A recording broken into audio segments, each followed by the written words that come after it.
Hello guys, this is Sam from Instinct Learning, and today I want to talk a little bit about kicks and especially the synthesis of those kicks and the equalization of those kicks. So when you do your kick, then most kick tools like Kick 2 or Bassism, they have an envelope. And this envelope is the amplification envelope. So it basically controls the amplitude on any given point in the length of the kick. So this is the beginning of the kick and this is the end of the kick. And here you have all the contents of the kick. And since it's a pure sine wave that gets pitched from a high point to a low point modulated, since this is the case, you really do not need any equalizers. And the reason why that is exactly what I explained here. Since here we have a very high pitch and here we have a low pitch, all this in between represents the different frequencies of the kick. So what you could do is when you do a new kick, let's pull in a new Bassism. When you do your new kick, many people, they have something like, for example, a certain equalization point that actually would make sense under certain circumstances. In a kick, for example, it can be around 400-500 Hertz. There often can also be some boxiness found in this lower mid area. And there might even be something that is, not well in the lower frequency. But what I'm talking about now is actually those notches. So let's listen to the initial kick. It's just like a standard kick. Let's put that a little bit to the side here. The V sweep. Get a little bit more body into it. So usually what many people do, as I said, is remove this part.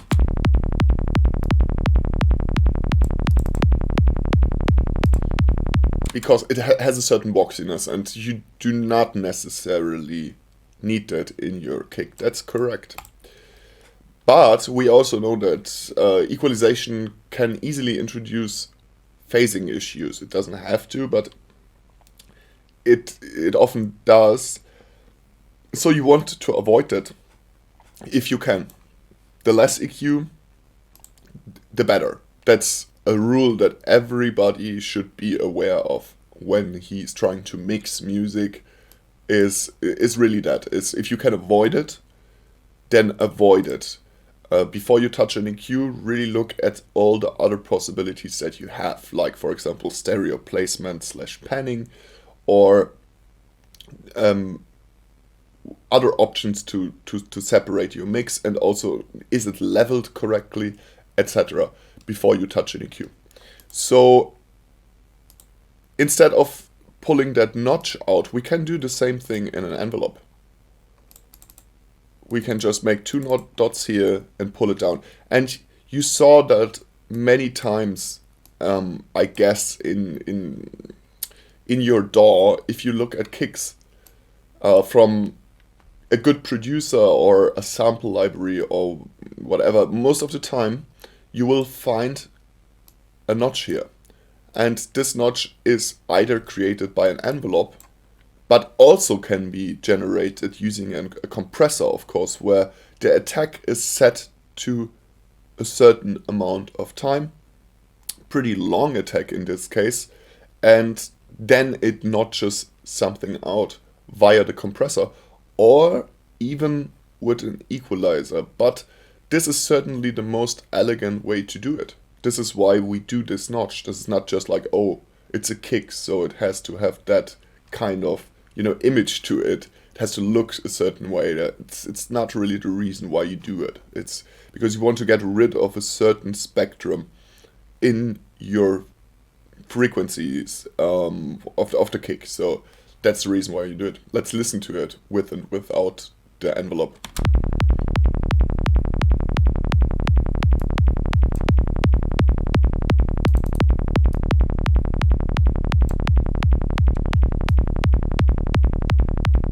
It really does the same thing. And the more wide it is here to the right, the lower the frequencies will get. So if I pull out something, let's say here, then I would pull out the low frequencies, the end part of the kick, let's say like this. Now it doesn't really have any low frequencies. That's also something that you should be acutely aware of when you are modulating the decay. It's actually that you might cut something off of the low frequencies. But it is important to deal with your tail of the kick and to have that, running smoothly into the bass element. But that's really it. We can tweak it a little bit further. I think this was D sharp.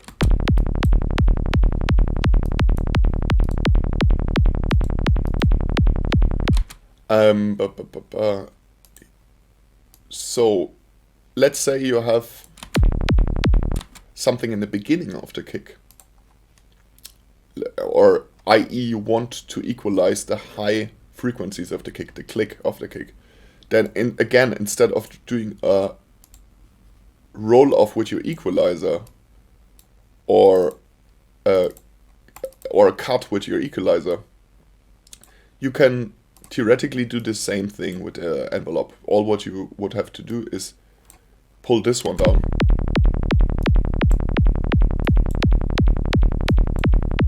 And you are modulating the click of the kick, i.e. high frequencies of the kick. And there you go. Low frequencies, that from this side, from the right, lowest frequency progressively going higher to the left, and here highest frequency progressively going lower to the right. This is all what you have to understand in this case. I hope that this helped you. I think like many more advanced producers, they know all that stuff. I mean, there are not so many things about a kick because it's by itself a relatively simple element. It's a sign that gets swept with a ramp extremely quickly from one high pitch like 5 kilohertz down to a very low pitch, in this case 38.9 hertz. It has a certain length to it. This is also another formal thing to understand about the kick. And then obviously you have all the frequency contents inside the kick, i.e. if you use compressors, envelopes, or something to dynamically change the amplitude of the kick, you are dynamically changing the frequencies that are on display with your kick. If you have understood this, then nothing stops you from writing really, really, really solid kicks in whatever you are using to write solid kicks. I tend to use bassism. Other people like kick 2. Kick 2 has more options, but also more that I don't find very, interesting. A lot of them, in my opinion, they wouldn't have to be there. And therefore, I'm using a quite simple kick tool. But since I think that I understood all things that are relevant to the kick, I feel well equipped to, change it in a way that I like. And the same goes for bass. The less equalization, the better. So there, it's the same thing. If you can use with envelope, if you can work with envelope shapers, with compressors, etc., you might have a better result than if you are just aggressively applying tons of equalization. Less is more. This counts for almost every element in music production. I hope that you enjoyed it. That was just one thing. about kick that I wanted to make a little bit more clear. I put it out several free tutorials about that. If you enjoyed it, or if you think it helped you just a tiny little bit, then I would appreciate your like on this video, and also subscribe to our channel, but most importantly, head over to www.instinct-learning.com for tons of cool things, from articles, tutorials, also a lot of demo products, and of course also masterclasses, presets, samples, etc., all that good stuff.